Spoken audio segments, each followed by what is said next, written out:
This time, Ms. Zoe, you may call your next witness. Thank you, Your Honor. The state would like to call Dr. Kim.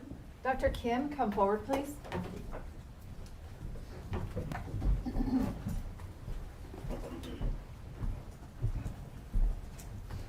going to place you under oath. Please raise your right hand. Do you solemnly swear or affirm that the testimony you're about to give will be true and correct? Yes. Please be seated. Thank you. Ms. Zoe, you may inquire when you're ready. Thank you, Your Honor. Good morning, sir. How are you? Good morning. Thank you. I'm doing well. And Dr. Kim, if you could, the microphone can, you can adjust it, and then you can also move your seat closer to the microphone. And just speak into the microphone, but leave about 4 to 5 inches between yourself and the microphone. Okay, great. If you could please state your name and spell your last name for the record. Sure. My name is Juan Kim. Kim is spelled K-I-M. What is your occupation? I'm an otolaryngologist. Okay, and what is a otolaryngologist? An otolaryngologist is a physician that practices head and neck surgery. Okay, and where is your place of employment? I practice in Olympia, Washington. Do you need the address? No, what, do you practice at a specific medical facility? Yeah, I'm actually in a private practice. I work at ENT Associates in Olympia. I am affiliated with Providence St. Peter's Hospital. Okay. And what do you mean by you're affiliated with Providence St. Peter's Hospital? That means that the hospital grants me privileges to practice medicine and perform surgeries at that institution. Okay.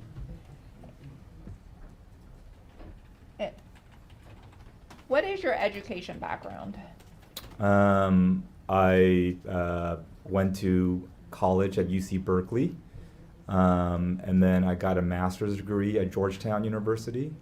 I got my medical degree at George Washington University. Do you need specific dates? No, Okay. thank you. How long have you been a otolaryngologist? Including residency, I would be at my 18th year now. Okay. When you say including residency, Dr. Kim, what do you mean by residency? Residency is the 5 years of training that I had to do before I could practice on my own. Okay. And residency, does that, I take it comes after graduation from medical school? It's a good question, yes. So I went to 5 years of residency at the Medical College of Wisconsin in Milwaukee, Wisconsin, for 5 years to train to do what I do now. Okay. And what are some of your responsibilities as a otolaryngologist? Well, I practice general head and neck surgery, which means for the most part I do ear tubes for children, tonsillectomies.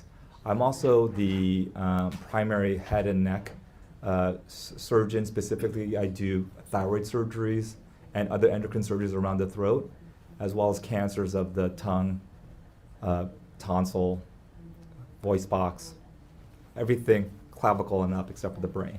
Okay. And as part of your responsibilities as a otolaryngologist, you mentioned you're also associated with Providence St. Peter's Hospital. Do you also get called to examine patients who have been, say, admitted to the emergency department at Providence? Yes, that's part of my conditions for having privileges at St. Peter's Hospital is for me to be able to take call. I take call on average about every 5 weeks for a week at a time. Okay. And as part of your responsibilities, do you sometimes review CT angiogram scans or x-rays that are done on patients that have been admitted to the emergency department at Providence? Absolutely. Okay. What's the purpose of reviewing CT scans or x-rays? Any kind of diagnostic imaging is to help us find out what the underlying cause of the disease process is and to hopefully eliminate, if not improve, the outcomes. Okay. And back in October of 2024, did you review scans that was done on a patient by the name of Fatima Ali? Yes, I did. And why were you asked to review the why were you, well, let me ask you this question. Who asked you to review the CT angiogram scans? I don't recall, but it was one of the emergency department physicians that called me and asked me to review the scans, as there were what he described as abnormalities that he wanted me to take a look at. Okay. When you say abnormalities, what do you mean by abnormalities? He gave me a quick story about a young patient who had a traumatic event to her neck. Specifically, I believe he called it a strangulation event. And there was free air, that means air underneath the skin, that was tracking along the trachea and into and around the superior mediastinum. Okay. And did you in fact review these scans that was done on Fatima Ali? Yes. Okay. And what, if any, diagnosis were you able to provide after reviewing the scans? It was clear that the patient had paratracheal air or subcutaneous air around her trachea that extended down towards her superior mediastinum, and I said as much. I also confirmed, the radiologist read about this. I also confirmed that there wasn't any vascular injury, which is what we worry often with strangulation injuries. And I specifically said that the amount of air, again, if I remember correctly, I specifically said the amount of air in her neck was not a large amount. Okay. And then you indicated there was air in the, I believe you said paratracheal. Was that on the left side or the right side? I gotta be honest, I don't recall 100%, but I believe it's in the right. Could it have been in the left side? It could have been, absolutely, Okay. but I don't recall. Okay.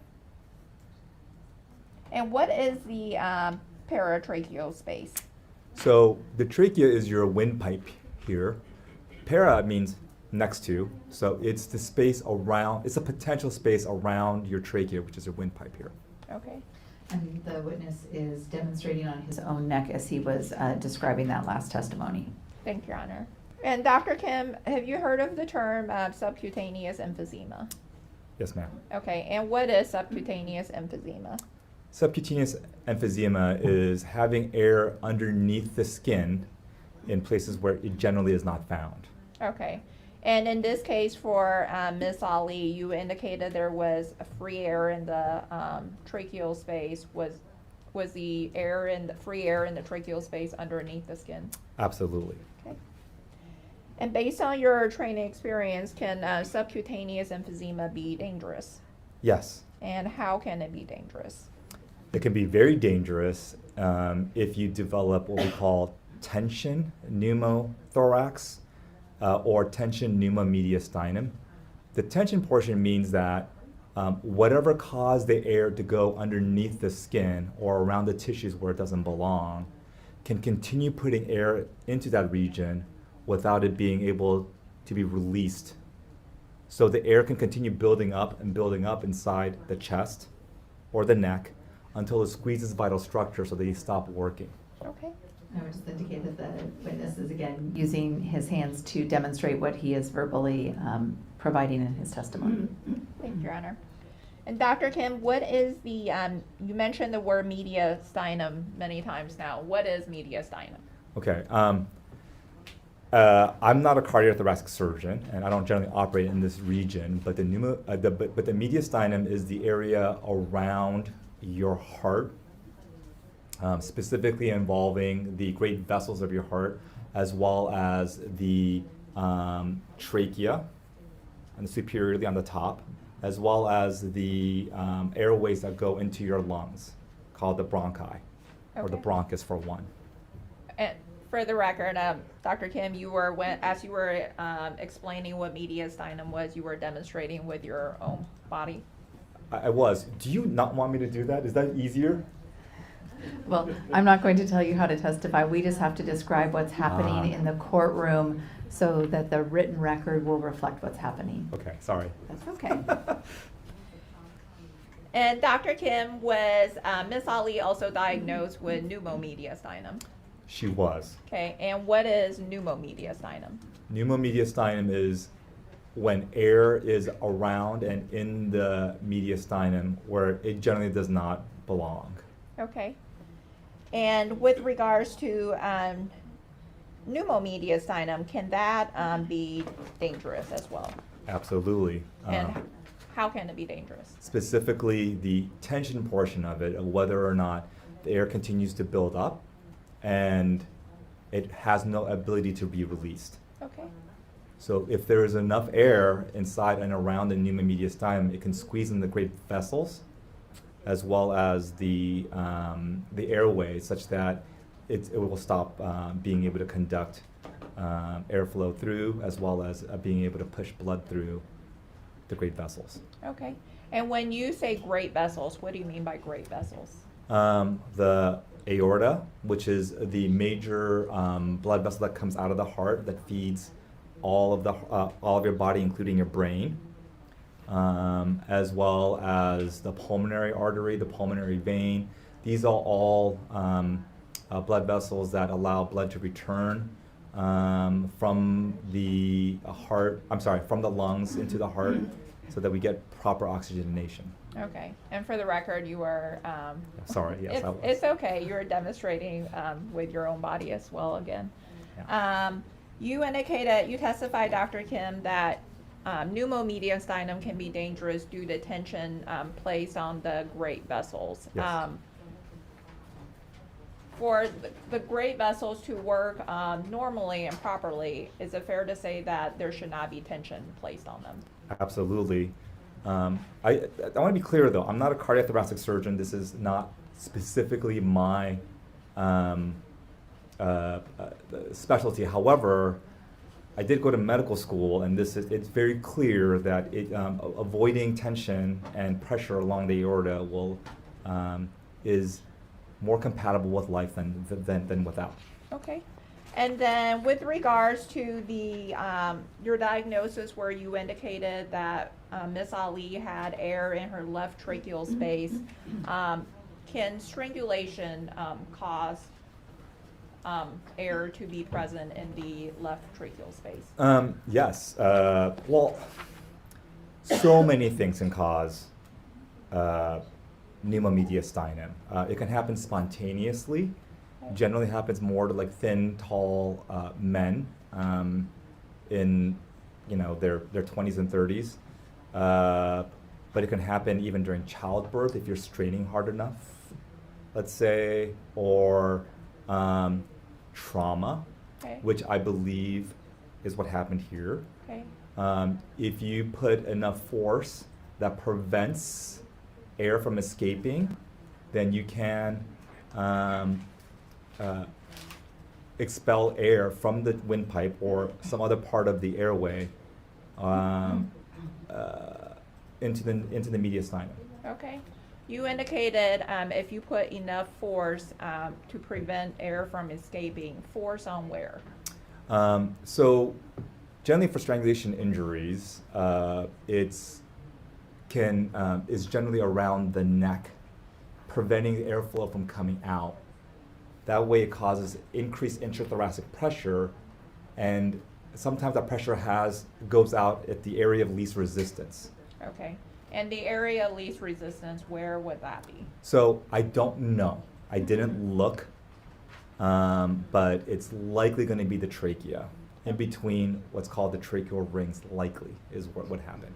Okay. But Also, in the last response, before what the doctor just testified to, he was again using himself to explain his testimony. Okay. And Dr. Kim, you indicated that you did not look. When you say you did not look, do you mean in this case you did not do a further examination of Miss Ali? That's true. I did not do a further examination of Miss Ali, but the looking that I had to do required an operative management. That means I would have to take her to the operating room, put her to sleep, and put a camera into her throat, into her mouth and throat, and look into her trachea with what's called a rigid bronchoscope. Okay. And with regards to the, and I'm going to ask you some more questions about that in a moment, but you testified that she had basically free air in the left paratracheal space. What is the let me ask you a different question. What is the aerodigestive tract? The aerodigestive tract is, so it specifically addresses your mouth that goes all the way down. So the digestive tract goes from your mouth all the way down into your stomach, from what I deal with. So it's your mouth, your pharynx, which is your throat, your larynx, which is your voice box, and then down into your esophagus. That's the digestive portion of it. The aero portion of it is your nose, your mouth, your pharynx, which is, so this, it's shared, that's why we call it aerodigestive. And then it goes into your larynx, in between your vocal cords, in your larynx, and down into your trachea. Okay. And again, for the record, you were demonstrating the explanation of aerodigestive tract with pointing to different parts of your own body. Yes. And based on your training experience, can a tear in the aerodigestive tract cause the free air that was present in the left paratracheal space for Ms. Ali? Absolutely. Okay, and you talked earlier about sort of when there's air building up, it sort of just ends up going out in the portion of the body that's least resistant, that's of least resistance. With regards to when you say the least resistance, do you mean sort of the aerodigestive tract for a tear to develop? Yes. Okay.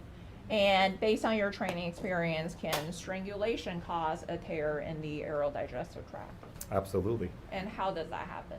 So there's multiple ways that occurs. Generally, the way I've seen it most is the strangulation causes a fracture of what's called the hyoid bone up here. Okay. That is a free-floating bone that's above your voice box. Again, I'm pointing to my body to show you guys where things are. This hyoid bone, when it fractures, it can tear and cause a tract to form between your throat and into and around your subcutaneous tissue, specifically along your larynx and your trachea. Okay. Besides a fracture to the hyoid bone, are there other ways that strangulation can cause a tear in the aerodigestive tract? Mm-hmm. Just like when you strain hard enough during labor, it can cause you to tear a part of your trachea enough that you blow air through and down around your paratracheal space into your mediastinum. The same thing can occur if you are have an extrinsic force that pushes on the trachea hard enough that if you build up enough intrathoracic pressure, you can also tear a part of your aerodigestive tract in that way. Okay. And the building up of the pressure, is that in essence when somebody is in the process of is that in essence when external force is pressed on your trachea, you're struggling to breathe? Yes. Okay.